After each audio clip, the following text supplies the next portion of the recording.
Dietarët e këtij mesele, dietarët janë dhënë dy mendime. Mendimi I parë thot ata të cilët ose më thon më mirë, kjo çështje I ka dy mendime. E para është nëse nuk I kemi agjeru për shkak të ndonjë justifikimi, kemi pas arsye. Atëherë nuk ka ndonjë të keqe. Nuk ka të keqe edhe nëse na kalon pa Ramazani tjetër. Mos të gratë për shkak të fëmijëve, problemet që I kanë. Kurse problematika tjetër është nëse e kemi lënë apo e kemi neglizhu. Hajtë se do ta agjeroj edhe kur e shef veç erdhi Ramazani I jashtëm. Atëherë çfarë ndodh? Këtu kemi mendime dietarëve. Disa prej dietarëve kanë thënë, siç janë domethënë mëdhëbit Hanbali, Shafi dhe Maliki, thonë që këta duhet me I kompensu këto ditë po se po, mirë po dhe duhet me pagu ushqim. Do të thonë është një lloj shpagimi për shkak të vonesës që e kanë zonë Ramazani. Dhe ky shpagim nuk e liron dhe nuk amniston prej kazas.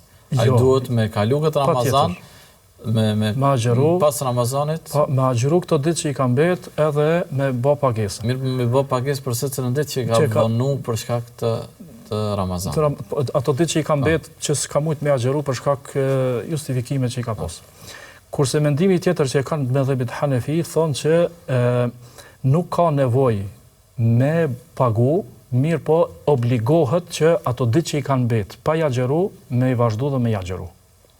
Këti mendimi është edhe Imam Buhariu, është edhe Ibn Uthajmini rahmetullahi alejh, që do me thonë munden me I vazhdu agjerimin edhe nëse I ka kap Ramazani I jashtëm, mirë po janë athimin, janë gjunaqar. Për shkak të vonesës, për shkak që e kanë vonu. Po ndërkohë që me I detyru me bë shpagim, nuk është se është shumë e vërtetuar me argumente, me tekste. Se këto bazohen edhe për meselën e parë që e përmendëm, edhe te kjo bazohen te fjala Allah që thotë wa'iddatun min ayyamin ukhar. Këto do të thonë me I kompensu këto ditë me do ditë tjera. Pa përcaktim që duhet më kanë brenda një vitit ose pa të mri Ramazani. Po kjo është. Edhe pa e theksu se duhet nëse vonohesh ka në një shpagim. Po.